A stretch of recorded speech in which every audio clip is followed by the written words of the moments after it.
Hey guys, welcome back to another video. If you hear some background noise, I am in the car right now and it is starting to rain, so hopefully that's not too distracting. But yeah, I am going to talk about books.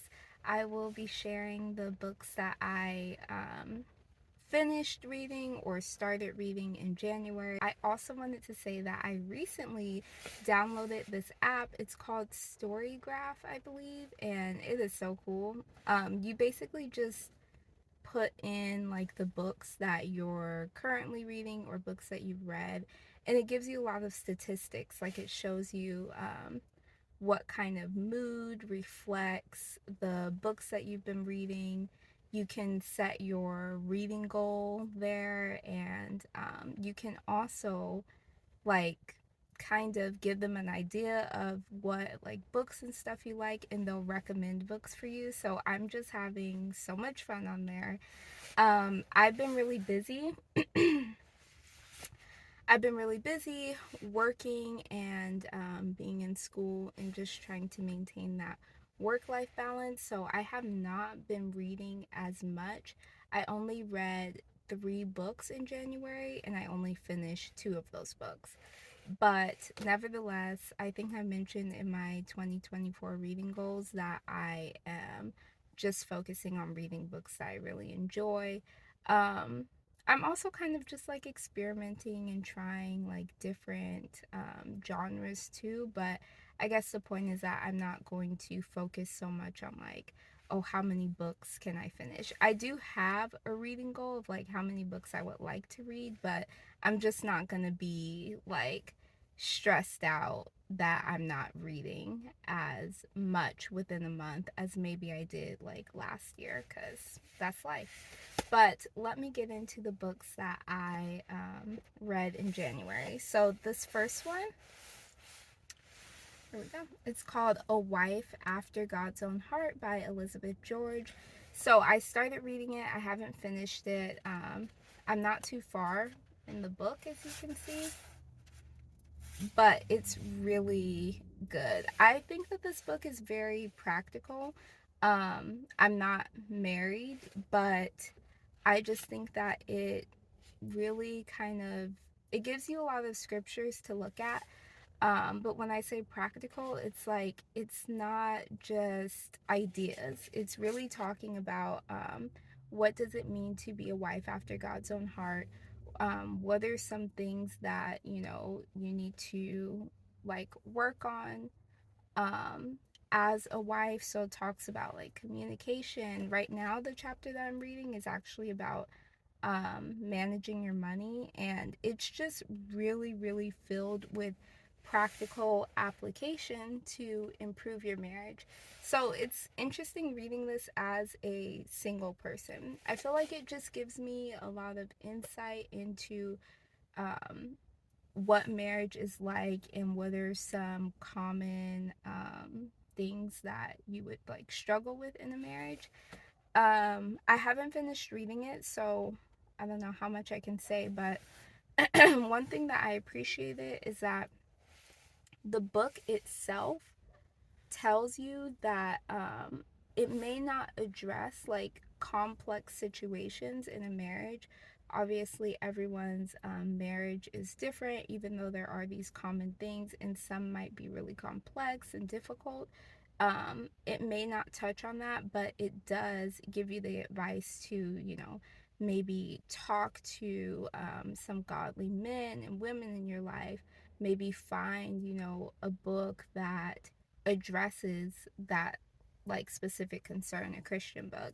And then of course, reading your Bible and looking at scripture and just praying through all of that. So yeah, I mean, I think it's great. And so Elizabeth George, it says that she's a popular teacher and speaker at Christian women's events. I really feel like reading this book that you can tell that she has a strong biblical background, just the way that she breaks down certain scriptures. So I really love that. I think it's a strong um, book and just like overall great. So that's one that I've been reading slowly, but um, Yeah, it's been good because I'm really mainly able to read on the weekends, especially a print book. If it's audio, it's a little bit different, but still. Okay, and then the second book that I read is an audiobook, and it's called The Hour That Changes the World by Dick Eastman. So I've read a previous book from him. I like the things that he talks about. So this one was very interesting. It is basically a book giving you a guide to practical prayer, but it shows you how you can pray for all of these different topics for 1 hour. So it breaks it down, I think, into like 12 different topics and then 5 minutes for each topic. Now, I will say that the space that I'm in, the season of my life, I have not been able to do that, but I loved, sorry, learning like different aspects of prayer because there were some in there that I just hadn't really thought of before. Unfortunately, I don't have my reading journal with me because I did jot down like what those 12 things were, but some of them that stood out to me was waiting, which they differ like waiting from listening. So waiting is like you are still before God, but during that time you're focusing on like Jesus's love for you. So it's like you're waiting and being still in love, if that makes sense. Listening is more like you're waiting and being still, but you're waiting to get direction from the Lord, you know, for your day or for a specific topic. So I really thought like that was cool, and it is something that I want to try one day.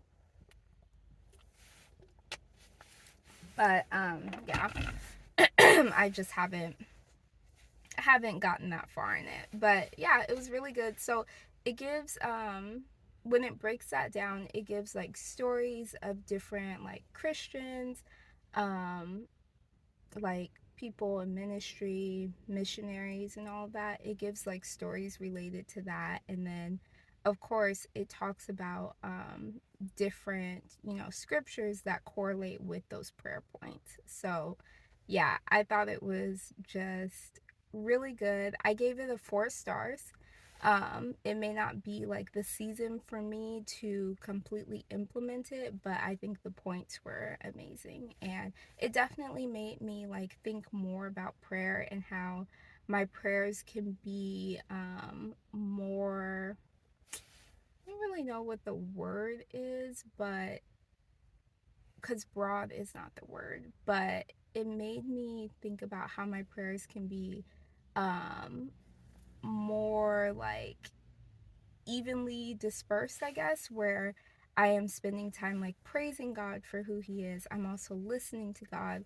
I'm also like praying for nations. So, not just like myself and my family members, but even looking at, you know, the world as a whole. So, yeah, I thought that was cool. So, that's the second book that I read, gave it 4 stars. And then the third book that I read, which I also listened to an audio, is called The Prince Warriors by Priscilla, Shirer, and I don't remember the other author's last name, but the first name is Gina, and you'll see it on the screen. Had to take off my jacket real quick. So, The Prince Warriors, it is juvenile fiction. So the characters are like elementary school to middle school, and it is a fantasy book. I really, really enjoyed it. And for me, I don't really read fantasy that much, and I don't feel like it's something that I tend to be interested in. I think that fantasy sometimes it takes a while to get into because you have to learn about like the world building, so the specific like world they create and the different like things in that world, like mythical creatures and stuff like that. Anyway, I thought it was great. I loved it. If you like the Chronicles of Narnia series, if you like the movie Shark Boy and Lava Girl, I think that you would like this. I'm not saying that it's on par with it or like really trying to compare the two, but for me, it just has like a similar feel. So let's see, what is the Prince Warriors about? So the Prince Warriors is about this like group of kids who suddenly get sucked into this world. It's called a Horotos. And in this world, they have to complete like, certain missions. And through this, they're actually learning how to put on the whole armor of God. So it's really inspired by Ephesians chapter 6. I'll have it down here. I love that aspect. I think it's like so cool how she did that. And it really makes me think about, the fact that we are in a spiritual battle every single day. And what does it mean to put on, the armor of God? The cool thing about it is that they don't get like all of the armor right away. So they have to learn how to use each thing. I think in the first book, because I actually already started on the second book, it is a trilogy. So, yeah.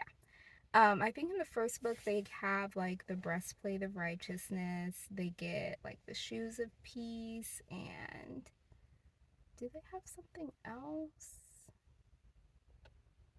I don't think they have their shield of faith yet. They definitely don't have the sword, and I don't think that they have the helmet of salvation. Oh, but they do have the belt of truth. That's what I was missing. So, yeah, it's just really cool. They go on these missions and they learn what it means to, use the armor of God.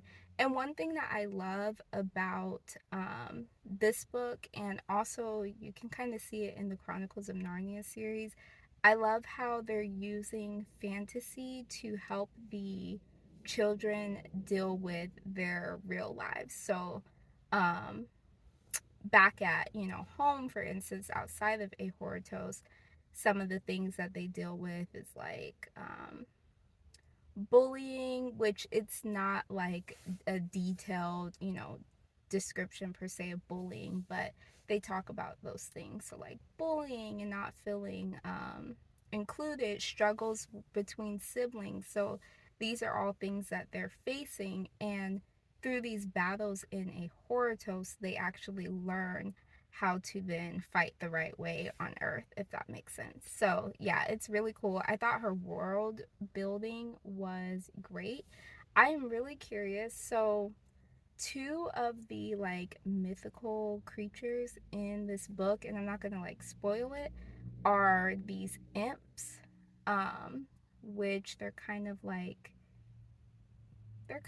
evil butterflies, I guess.